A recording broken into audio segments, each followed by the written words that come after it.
Inconceivable! Will you please act like you have more than a two-word vocabulary? Is there air? You don't know! And now, a yak. Yak!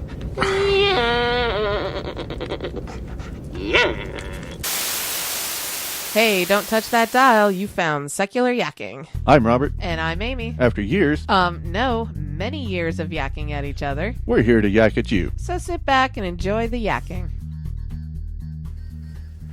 Hey, welcome back, everybody. Hope I had a wonderful weekend. Well, I don't know about wonderful, but it's certainly exhausting. All right. Well, Which, 2 weekends in a row two now? weekends in a row, same stuff. Too much As to I'm do. sitting here yawning when we're starting. Yay! I bore you that much. Don't get me started. Anyway, Yes, dear. all right. I guess we'll just get right into the show. That's usually what we're here for. All right. We're going to start with Pastor Manning.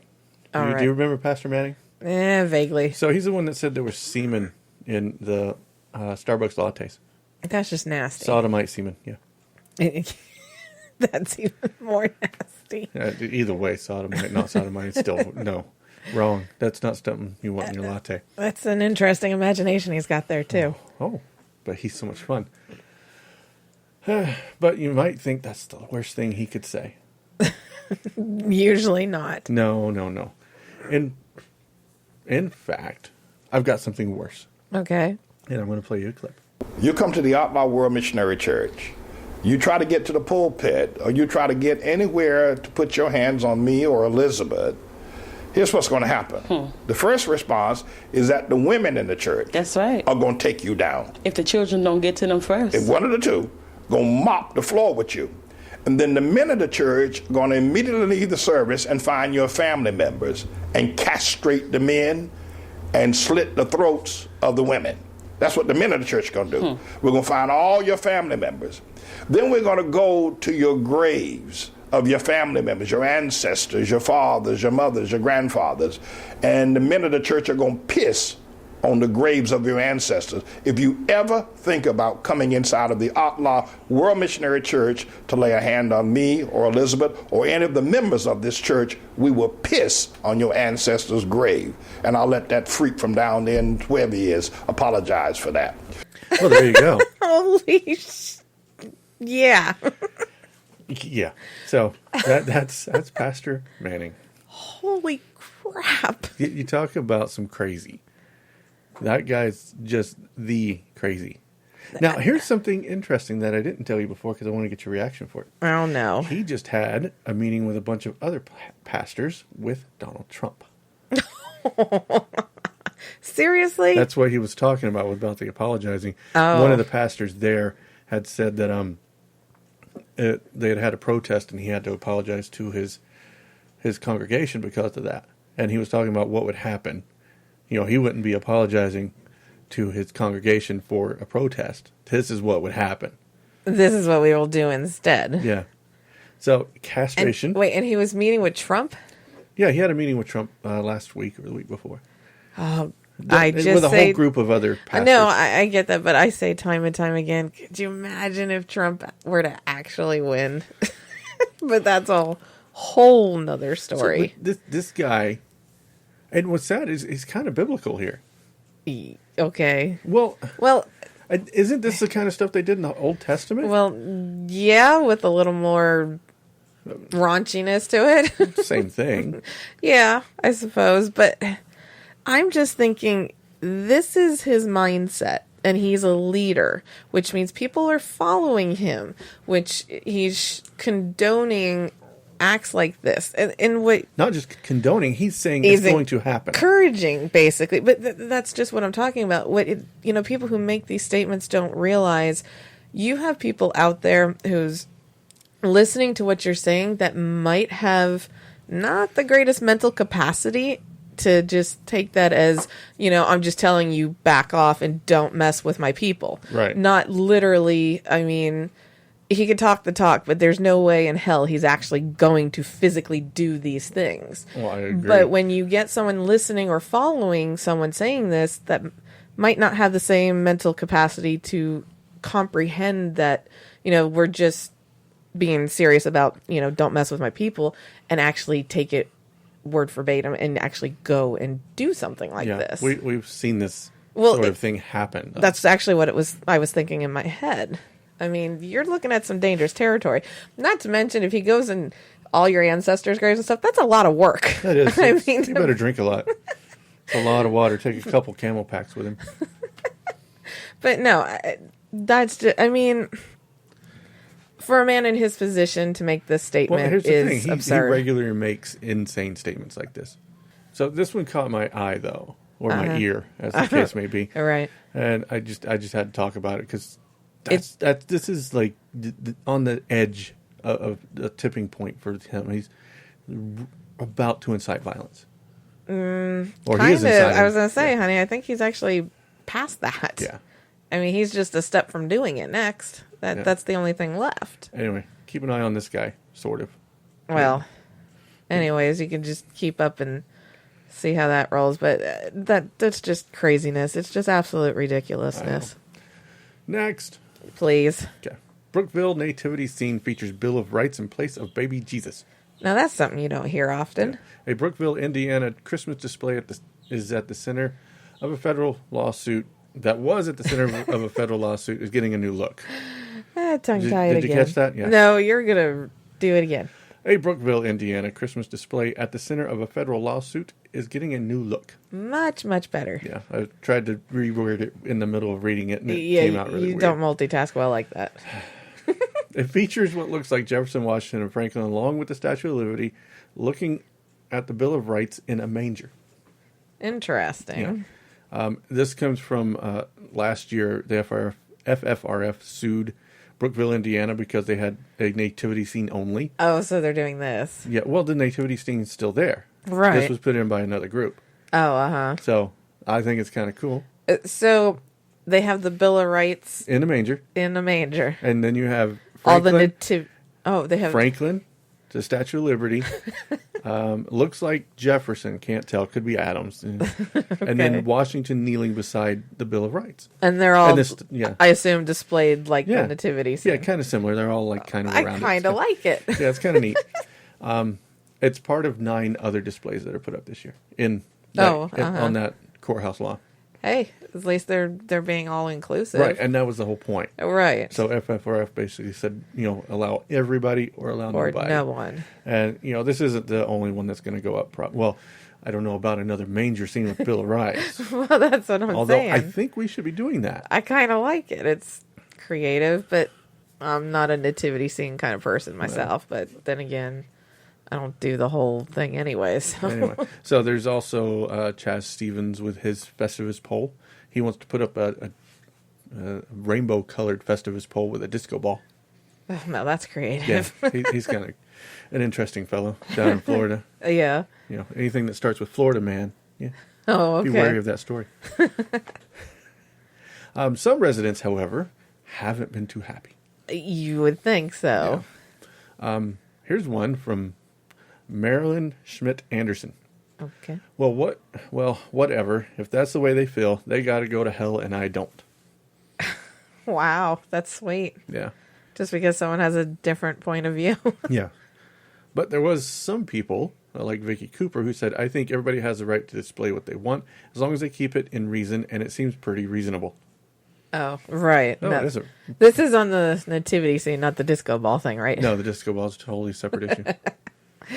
But yeah, I that's one thing I can't wrap my head around. People who, tell other people to go to hell because they have a different point of view or a different opinion. And yet in their eyes, going to hell is like the worst imaginable thing possible. Yes. Yeah. Just for having a different opinion or a different idea. For not believing in their particular deity. But still. Yeah. I mean, that's pretty much what it is. They wish the worst possible thing on you because of that. I know. It's such sweet holiday feelings, Yes, isn't it? it's lovely. Just It really is. makes peace on earth. Goodwill to man. Yeah. Next. On Thursday night, NBC aired a live version of the popular Broadway show, The Wiz. I remember The Wiz. with Oh, Michael yeah. Jackson Oh, and yeah. I forgot who else was in it. That's all I really know. I can see them, but I don't Yeah, do no. names. I suck at It was a long names. time ago. I haven't seen it in years. Yeah. But if you're not familiar with it, the musical is based on The Wizard of Oz and featured an all-black cast, and it was one of the first ones to do something like that. Right. And was that in the 70s? Yep. That was 75. And the network stayed true to the script. Yes, they did. They featured an all-black cast. Do you know we actually watched that in school? The Wiz? Yeah, we Wow. watched it in school. Some people, however, were not happy with this, I don't understand that. and they were claiming racism. Now, they're not happy with the fact that they're Well, you're redoing fine. it? No, they're fine with redoing it. It's just the Wiz itself they have an issue with? No, they have an issue that it's an all-black cast. They obviously don't understand the point of the Wiz. So, okay. So Anyways, let's do this. Go. This is from Twitter, and I don't know their names, but this is what came off of Twitter. Okay. Minorities act like they're victims, but can you imagine if we made an all-white version of The Wiz? Oh my God, dude. Seriously? Yeah. Okay, so obviously they don't understand the Wizard of Oz. They don't understand much. Here's another one. At NBC, why are there no whites starring in The Wiz? This is racist. Can you imagine if it were the other way? Hashtag White Lives Matter. Hashtag The Wiz Live. Oh my God. Hashtag White Lives Matter. Yeah, I got that. Yeah. Wow. Are they really that? Yeah, they are. Never mind. So here's a good one. This is fine, I guess, but why isn't there an all-white version of The Wiz? Come on, people. How stupid do they have to be? I mean, hello. It's The Wiz. It's The Wiz. The Okay. whole thing is The Wiz because there is a Wizard of Oz. Right. Okay, so let's do another Yeah, one. yeah. Hashtag The Wiz on at NBC is a PC disaster. An all-black Wizard of Oz? Give me a freaking break. I could say that's racist, but ... Oh my God, I swear to God, I think intelligence is seriously seeping out of people. Well, so somebody actually was smart on Twitter, though. That happens occasionally. Okay. People complaining that hashtag The Wiz is all black. Did you notice the Wizard of Oz was all white? Duh. People seriously scare me. Thank you. It's like, I don't get it. I mean, really, do they not understand the point of why they made The Wiz in the first place? Right. I mean, it's a 1970s urban musical. Right. That's what it was made for. Was Yes. to depict the urban ideas. of Yes, the because time. it's all city based Right, it's and all city, everything. yeah. But the fact that they actually pull the why isn't it all black? It is an all black cast. Where are all the white people? First of all, of course, The Wizard of Oz was all white. But second of all, do you know how many shows out there are mostly white? So they're pulling it back to it's like the 70s and all the TV shows are still all white people again or something. Yeah. But to seriously say, where's the white wizard, the white whiz? Oh, no. Oh, oops. No. Never mind that comment. That's awful. Never mind. You are horrible. Move on. I am an old man, and most people hate me, but I don't like them either, so that makes it all even. All right. I can't get over the other thing. Well, we should move on to the Potter Award. Yes, we need to. All right. So Jody Heiss is a congressman from Georgia. He was elected last year and has been known to say some pretty crazy things. Let's take something he said during the campaign on the Trinity Broadcasting Network in July of 2014. What happens to a country when its leaders do not acknowledge God? It's a frightening thing. Yeah, it goes back to one of the saddest verses in the Bible, the last verse in Judges, where everyone did what was right in their own eyes. Ultimately, if we are going to remove from our society God's basic laws, the laws from which our laws have been established and founded, our moral code has been established from God's law here. If we remove that, then the next question is, okay, well then whose law are we going to follow? Is it going to be this person over here? Is it going to be this party? Is it going to be that party? If we're going to shove God's law out of the way, then somewhere a new set of laws will be introduced. And it's a frightening thing to consider what that might be. It'll probably be whoever's in power. And It's a frightening thought where men will end up doing what's right in their own eyes, and the result will be disastrous. Well, the only reason we have the kind of government, the orderly transition of government that we have in the United States is because of the principles on which the government is built. If you take those principles out, then when the guy gets through serving his 4 years, he says, well, I ain't going nowhere. Absolutely. No, I'm staying. And what are you going to do? Then that's why they have revolutions, and this is why people end up killing each other. I mean, I don't think people really understand just how integrally the Judeo-Christian perspective is built into Western civilization. Absolutely. And the Ten Commandments predate Christianity. Yes. This is not an issue that because the Ten Commandments are up, it's somehow establishing Christianity. They were here a long time before Christianity ever was, 1,500 years or so. Oh, I guess that's it. Yeah. Anyway, so did you catch some of that? Yes. So he's basically saying that if you don't have Christians in Congress, the results are disastrous. Right. There's some stuff that the other guy, Ben Kinchlow, said that really bothers me. Mm-hmm. He was talking about how if we don't elect Christian people and they get in there and they don't leave after 4 years, it's going to be a problem. But I have yet to see a Christian legislator leave after 4 years.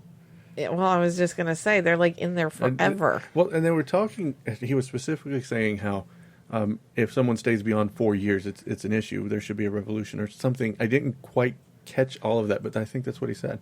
Yeah. But he also talked about the Ten Commandments and how they predated Christianity, which is technically true. Right. But he's using that as an excuse for a way to put the Ten Commandments up on buildings and stuff. Right, that's where he's going with that. But it's still religious. Yeah, exactly. I don't understand why they keep ignoring the whole separation of church and state. Well, why does that go out the window? Because we're going to get into that. Oh, see? Yeah. So I'm awesome. Not only did he say this craziness, but he said a bit more. Okay. You know, there are three institutions in Scripture that are ordained by God. There's the family, there's a church, and there's government. And what I've discovered is most Christians have no problem understanding our role in family. Neither do they have problems understanding our role in the church. But many Christians today struggle with understanding what is our role as believers in government. And I want to talk to you just real briefly about that, and then I want to land the plane here in a few moments on some action items, some things that we can do individually. But in the midst of these three areas of family, church, and government, there are many excuses that I've found that people come up with, Christians in particular, as to why we should not be involved in government. Excuses like government's too corrupt. Well, there's a reason it's corrupt. It's because very many uprighteous, nice people that have moral compasses aren't involved. And yes, politics are corrupt, but to me that's even more of a call why we need to be involved. There's excuses like separation of church and state, that somehow we have bought into that false belief that our Constitution forbids us from being involved because of the so-called separation of church and state. I'm sure you're aware of the fact that that's not in our Constitution, but it's been said so many times that many Christians believe that we ought not be involved.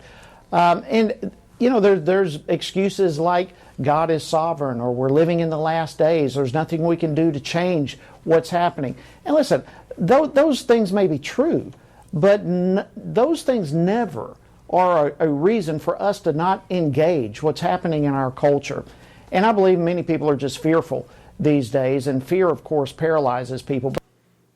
So I'm going to start with something that really, really angers me with this guy. Separation of church and state doesn't exist, but the end times are true. That's a good way to look at that. Because he actually said that. Yes, he did. So this guy's concept, he's talking about why Christians should be involved in politics because there aren't enough Christians in politics, is what he's saying. Wrong. Yeah. It's like the total opposite. Completely the opposite. Yeah. But he has his reasons. Uh-huh. He says, he's of this idea that Christians can easily self-govern. Sure, right? So you can. need smaller government. Uh-huh. Whereas secularists need bigger government because they can't self-govern themselves. They're not good moral people. Yeah. I could go on a whole nother show on that one, but again, that frustrates the hell out of me when they talk about how they're the good moral people and secularists aren't. And yet, look at all the crimes that are committed. So let's listen to him talk about that. Seriously. Let's suppose we have two towns, two cities. One of them a secular town, where basically God has been kicked out of the public square. We can't pray in public. We can't have Bibles in classrooms, or all these kinds of things. You fill in the blank. Now, this is historically accurate, but you tell me, what kind of behavior would you expect to happen in a secular town where God has been kicked out? Well, you're going to have things like a higher divorce rate. You're going to have much higher crime. You're going to have gang violence. You'll have teen pregnancies. You'll have things like drug and alcohol abuse. All these type of things increase in secular societies. That's historically accurate. Now, let me ask you a very important question. What is the role of government to that secular city? Now, of necessity, government must be very much involved in that town, because there are so many problems. We need more judges because we've got crime. We need more law enforcement. We need more programs for these kids that are going astray. We need all these kinds of things because the context of secularism creates so many problems that now government must come in and provide some solutions to the problems. Now, okay, I'm going to pause it right there. We're halfway through. Yes, because I want to rip him a new one. I know. So seriously, he just described the South. I Yeah. mean, the Bible Belt. Okay, so divorce rate, roughly the same, regardless of where you live, what religion you have, roughly the same. Except for some of the most fundamentalist Jewish and Muslim faiths who don't allow divorce, period. Right. Murder rates are actually lower in secular nations, Duh. higher in more religious nations. I mean, It's a proven time and time again. okay. So, crime, That's an easy one. seriously, just if you look at the old federal prison population, which has been kind of iffy, 0.1% were atheists, right? Which left, I believe, it was something in the 90s that were actually religious, Right. and then there were some that said none, right? Right. So that's not necessarily true, I know. Not even close to necessarily true. right? It's not. But teen pregnancy. So wrong on that Tell one. me what state has the highest teen pregnancy rate? It's one of those in the South you told me. I don't remember which one. I think it's Mississippi. I was in that region. Which one is the most religious? That whole Probably area. Mississippi, Alabama, Georgia. Yeah. They all have higher teen pregnancy rates. And it's not necessarily because of their religion. It's because they have horrible sex education. But they have horrible sex education because of their religion. Because of the religion, right? Right. So, yeah. So right now he's completely off by saying secular societies need bigger government because they're worse people. Yeah. I'm so frustrated. So let's see what he says about a Christian society. Oh, I can tell you now. let's jump over on the other side real quickly. Let's say we have a town that embraces a Judeo-Christian worldview. Not that everyone in that town is a Christian, but as a whole, there are certain principles, certain values that the town embraces, such as the golden rule, where we're going to treat others the same way we ourselves would like to be treated. Now, in that type of town, what kind of behavior do you find? Well, many of you grew up in a town like this. Many of you remember when you didn't have to lock your doors at night, where families stuck together, where there was much less crime, where teenage pregnancies and drug and alcohol abuse and all those kinds of things were, they may have happened, but they were very rare by comparison of the type of issues we experience today. Now, again, let me ask you this. What is the role of government to that town? Well, obviously, the role of government does not have to be as significant.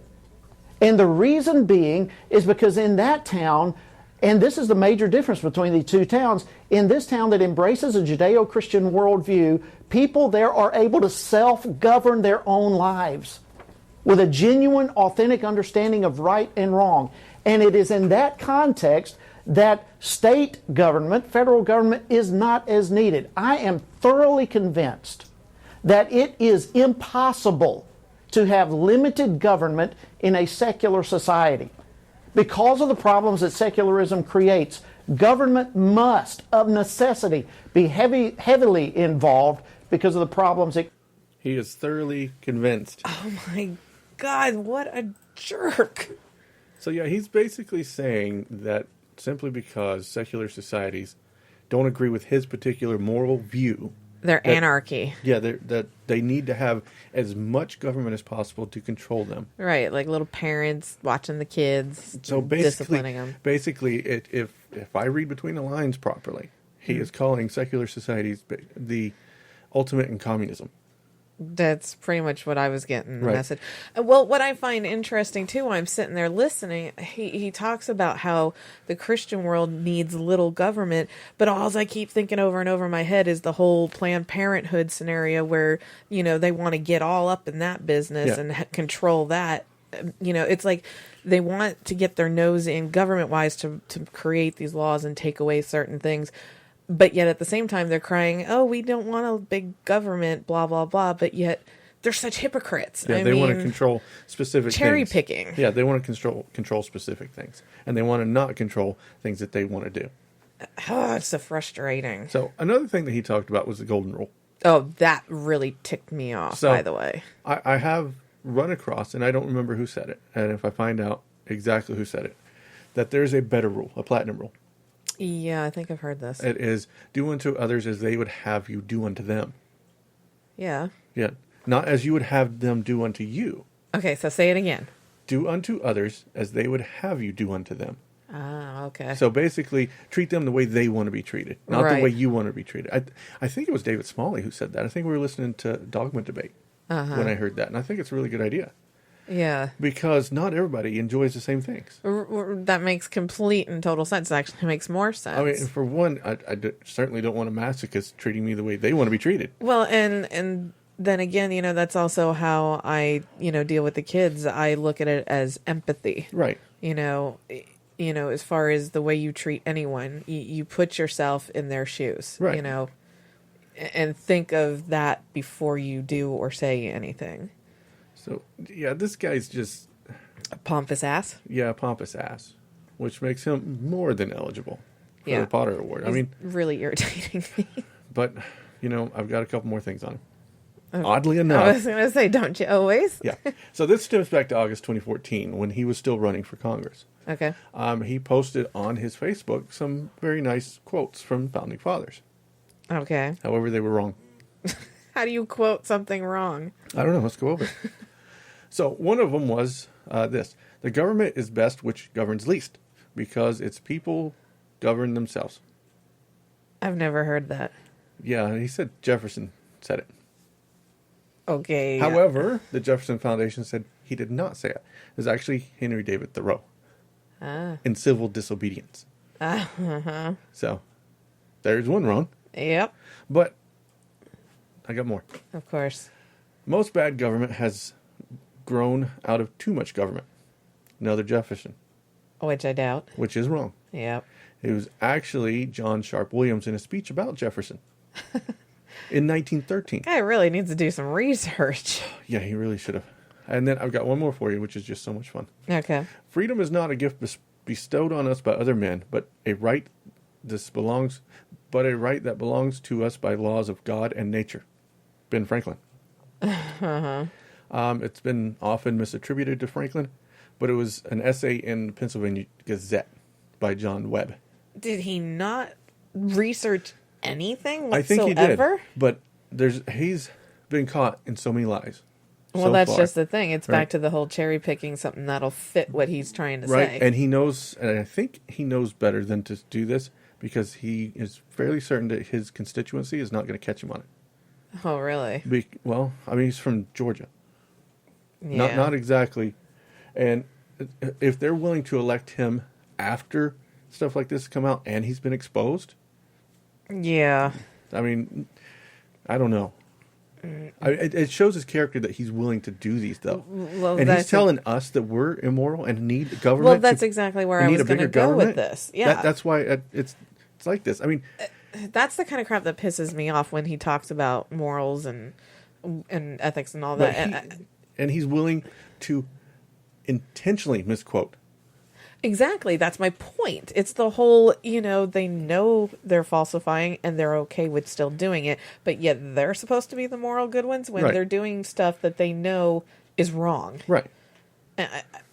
God, the whole ethics and morals and how secular people are these horrible, immoral people and the religious are so mighty and good just irritates the holy hell out of me because I see so many religious who are the awful ones. Yeah. And I have seen so much good come from people who are secular, who, give when they really don't have much to give or help when they, they can barely help themselves, you know? And I see that time and time again. And then you have all these religious who go to church all the time, who just sit around on their lazy butt and have no clue what's going on in the world and could give two craps. They give thoughts and prayers. Yeah, that's helpful. And then you have people like him who just downright do crappy things and knowingly do it. They lie to the people. And they always do. So just walk all over everyone. Who cares? Right. Yeah, I think I'm getting irritated. And I think that's where we're in the show. Good, because I'm getting mad. Well, hopefully you don't get too mad, because you got to come back next week. I will. All right. Maybe I'll settle down by then. I But hope then so. again, so many people do so many stupid I hope things. so. All right. And we will see you yackers back next week. Next week.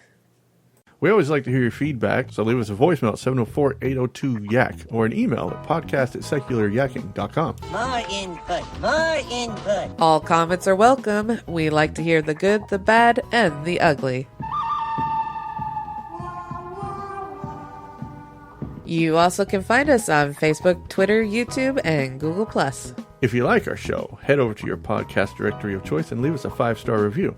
If you really like the show, support the show on our Podbean patron page. I'd buy that for $1. And we'll be back next week with more yakking to please your eardrums.